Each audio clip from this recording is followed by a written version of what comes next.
Hello again, and welcome to a screencast on the appositive phrase. I would like you to once again pull out a writing implement and something on which to take notes. I will be taking a look at these notes the next time we meet as a class to make sure you've done the work. And here we go. Appositive phrases. Appositive phrases are noun phrases that rename or restate another noun. They rename or restate persons, places, things, or ideas already named in the sentence. Appositives often begin with a, an, or the, but not always. Emphasis on the not always. In this screencast, I will show you some special cases in which the appositive does not start with a, an, or the. These are rare, but they do show up, so be on the lookout. Let's go through a few examples. Example 1. Mitchell's comet was discovered by Maria Mitchell. If we wanted to add an appositive at the end, we could say something like, Mitchell's comet was discovered by Maria Mitchell, an astronomer from Massachusetts. Notice how the phrase, an astronomer from Massachusetts, renames or restates Maria Mitchell. Another one. Because he didn't like the Articles of Confederation, Alexander Hamilton wrote many of the Federalist Papers. If we wanted to add an appositive, we could say, because he didn't like the Articles of Confederation, the first attempt at a national governing document, Alexander Hamilton wrote many of the Federalist Papers. Notice here how the appositive in purple renames or restates the noun Articles of Confederation. Couple more examples. The planning fallacy says that people underestimate the time it will take them to complete tasks. If we wanted to add an appositive, the planning fallacy, a theory of rationality, says that people underestimate the time it will take them to complete tasks. Okay, so the three we've had so far have used a, an, or the to begin the appositive. Let's take a look at one that does it a little differently.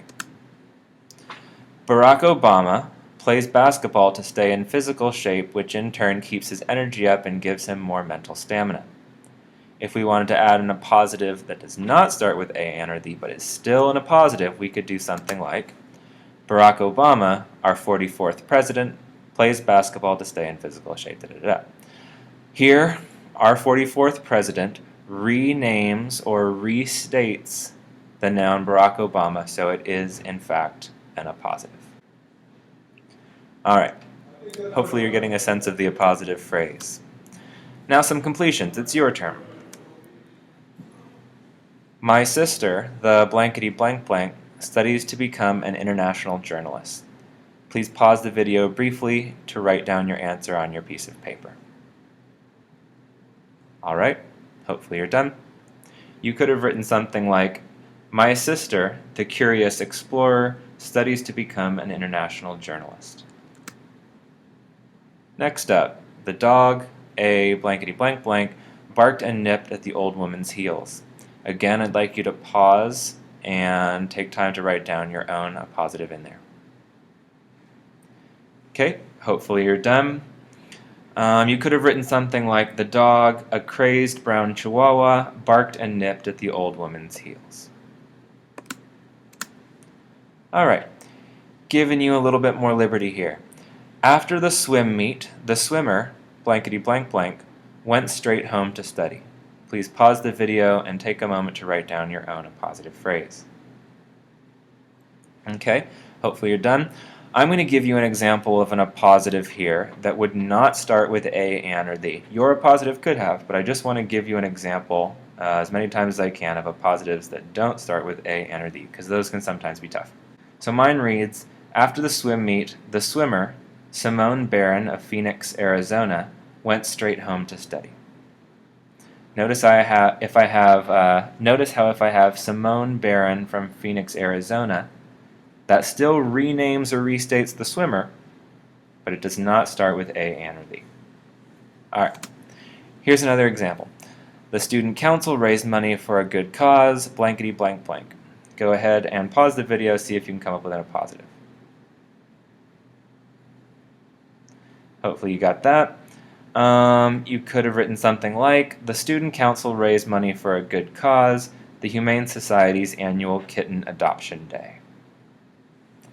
Alright, hope you're grooving on these. A few more for you to complete. The race car driver, blankety blank blank, drove the wrong way around the track. Go ahead and write your own appositive in there, pausing the video. Alrighty, well done. Another one here, Kim Possible defeated her nemesis, blankety blank blank, before the evil plot finished. Go ahead and pause the video to write in your appositive.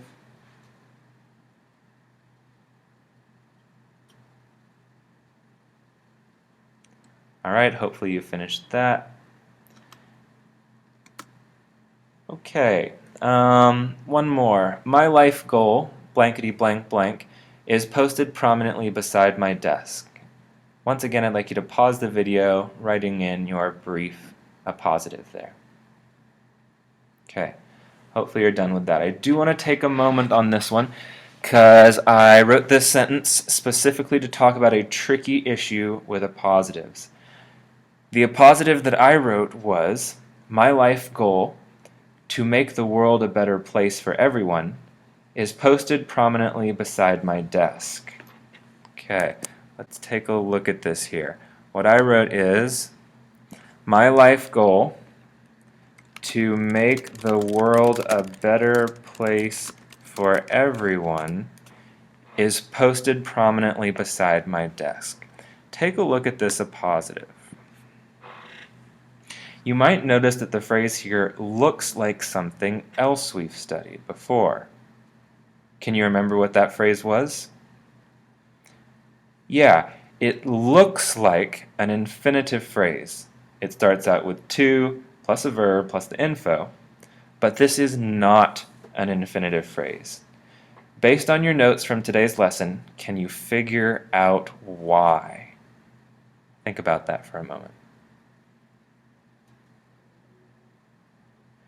I hope you realize that this is an appositive because it actually restates or renames another noun, in this case, goal or life goal. Take a moment to think about that for a second. Alright, if you haven't done so already, I would like you to write down what your own life goal is into the blank using to plus verb plus info. But notice here that you are still writing an appositive because you're renaming that life goal. Please take a moment to write one that is true and meaningful because I'd like to talk about them tomorrow as a class. Alright.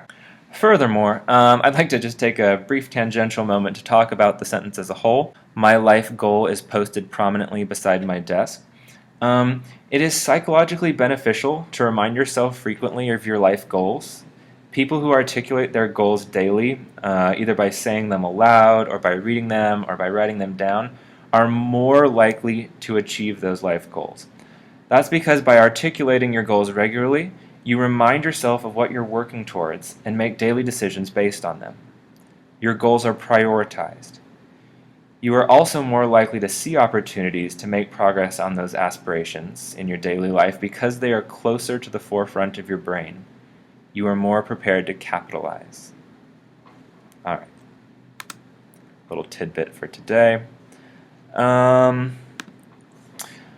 That brings us to the end of our screencast. Remember, if you have any questions, ask them in the comments section below this video, and your classmates will have the opportunity to help you figure them out. I look forward to seeing you in class with your notes on the appositive phrase next time we meet. Cheers.